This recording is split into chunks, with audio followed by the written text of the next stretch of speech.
Students, in this video I want to discuss about quantitative aspect of electrolysis in the chapter electrochemistry. Here we find that it is an electrolytic cell where current is passed from a battery into an electrolyte, say copper sulfate. In that, two electrodes, copper electrodes are taken. One is positive electrode acting as anode and the negative electrode acting as cathode. Here it is the opposite of galvanic cell. In the galvanic cell,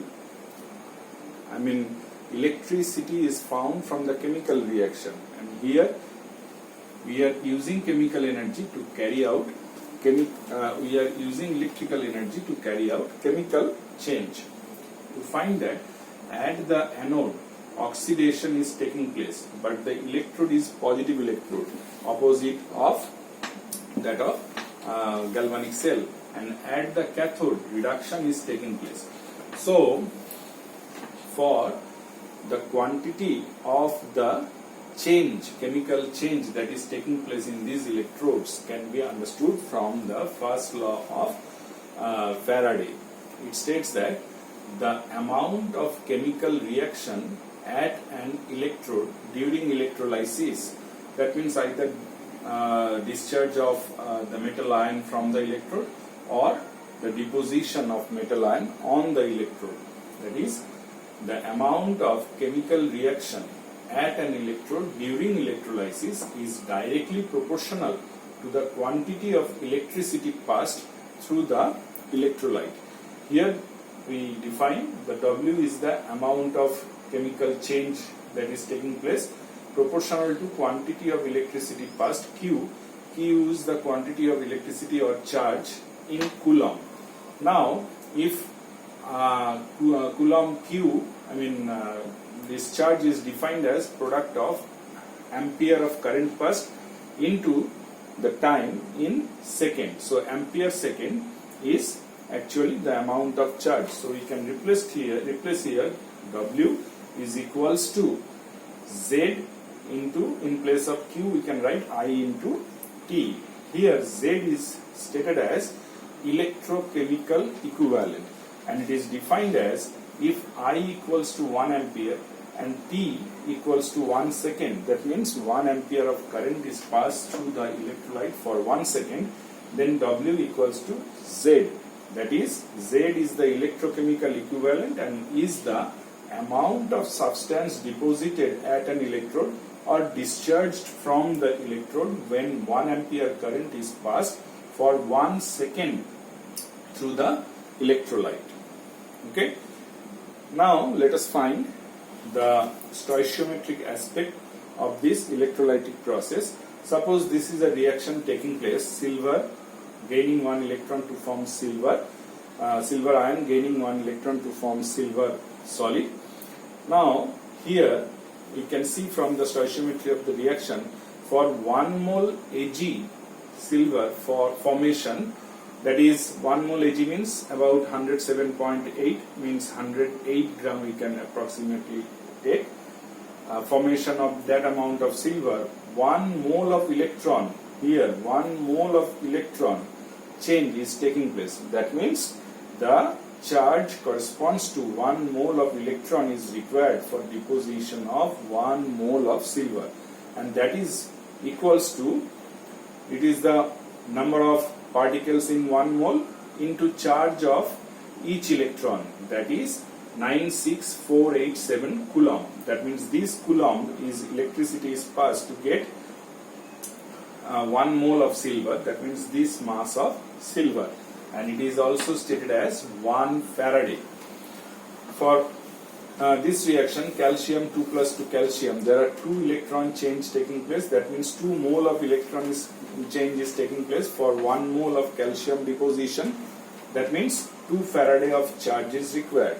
For aluminium, say 3 moles of charge, electronic charge is required for deposition of 1 mole of aluminium, that means 3 Faraday of charge is required. So this type of stoichiometric changes we need to follow for understanding the, for doing the numerical, solving the numerical problems. Now let us find another law of Faraday. It is called the second law of Faraday.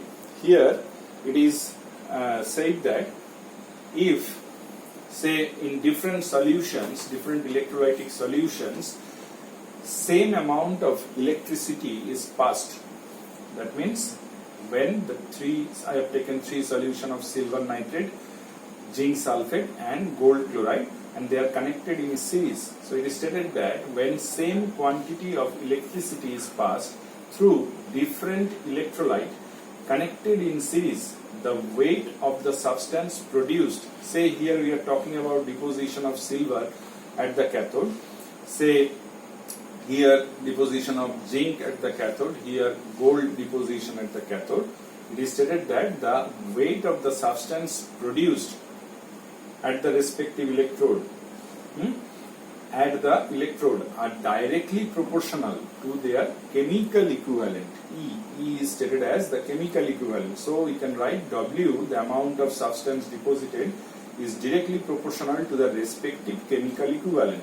So we can write from here ratio of W by E, that is weight of silver by equivalent mass of silver, is equals to mass of zinc divided by equivalent mass of zinc, and that of gold, mass of gold by equivalent mass of gold. So here we can consider that for silver, you find that for silver, for deposition of 1 mole of silver, we need 1 Faraday of charge because of 1 electron change, 1 mole electron change rather, and for silver the equivalent mass is molar mass by 1, as because there is 1 electron is changing only. Now for zinc, there are 2 electrons are changing, that means 2 moles of electrons are changing for 1 mole zinc to deposit. But for zinc the equivalent mass is molar mass by 2. Now if we apply here 1 Faraday of charge, we get 1 mole of silver. But if we apply 1 Faraday of charge in case of zinc sulfate, we will be getting half of the molar mass of zinc deposition. And for gold, if 1 mole of electron change is taking place, that means 1 Faraday of charge is passed through this gold solution, gold chloride solution, then we will find 1/3 the molar mass of gold deposition. Okay, that means for 1 mole deposition of zinc we require 2 Faraday of charge, but 1 equivalent deposition of zinc we require if we apply 1 Faraday of charge, in that case 1/2 mole of the zinc will be deposited, and similarly for gold 1/3 mole of gold will be deposited. Now we can combine these 2 laws, first and second law, in this way to get a relation for which is very useful for numerical calculations. From first law we can say that mass of the substance discharged or deposited is directly proportional to quantity of electricity, and from second law mass deposited is directly proportional to the equivalent mass. So therefrom we can write W is equals to a constant into Q into E. Now we know that for when Q equals to 1 Faraday, that means charge deposited is 1 Faraday. For every case, if we pass 1 Faraday of charge, then what will happen? You find that for zinc 2 Faraday is required for 1 mole, but for 1 Faraday if we pass, then we will get deposition of zinc that of equals to 1 equivalent. That means for every case, if we pass 1 Faraday of charge, the amount of substance deposited at the electrode will be equals to its equivalent mass. So in this equation, W and E is becoming equal. So therefore K equals to 1 by Q, and here Q equals to 1 Faraday. So that is K equals to 1 by F. So now this equation and this one, from these 2 equations we can write W equals to, in place of K we can write 1 by F, into Q into E.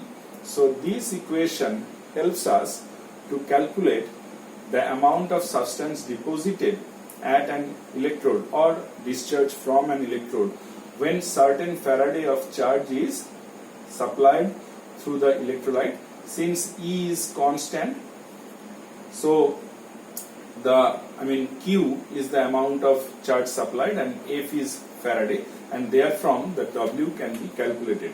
That means changing Q we can calculate W for different electrolyte knowing the respective E value. Thank you.